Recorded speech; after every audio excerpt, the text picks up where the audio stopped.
এই যে ভিউয়ার্স, আমি এখন চলে এসেছি এক গভীর জঙ্গলের মতো জায়গায়। চারপাশটা এতটাই সবুজে ঘেরা যেন মনে হচ্ছে প্রকৃতির নিজ হাতে এক স্বপ্নের রাজ্য তৈরি করে রেখেছে। হাজার হাজার উঁচু উঁচু গাছ একে অপরকে জড়িয়ে দাঁড়িয়ে আছে এমনভাবে যেন তারা শত বছর ধরে একসাথে আছে। এই জায়গার বাতাসে একটা অদ্ভুত ঠান্ডা প্রশান্তি আছে। গাছের পাতাগুলো যখন নড়ছে তখন একটা মৃদু শব্দ হচ্ছে, যেন প্রকৃতির নিজস্ব সঙ্গীত। পাতার ফাঁক দিয়ে মাঝে মাঝে সূর্যের আলো এসে মাটিতে পড়ছে।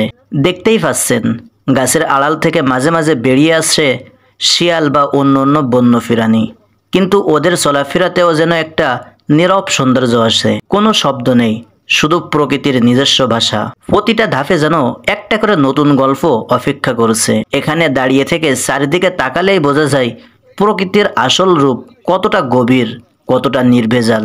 আপনারা সাথেই থাকুন, এই অপূর্ব প্রকৃতির পরিবেশটা আমি আপনাদের সামনে তুলে ধরার চেষ্টা করছি। সামনে আরো অনেক কিছু দেখার বাকি আছে। ভিডিওটা যদি ভালো লাগে তাহলে অবশ্যই একটা লাইক দিন আর চ্যানেলটাকে সাবস্ক্রাইব করে পাশে থাকুন। ঘোরার পথে দেখা হবে নতুন ভিডিওতে।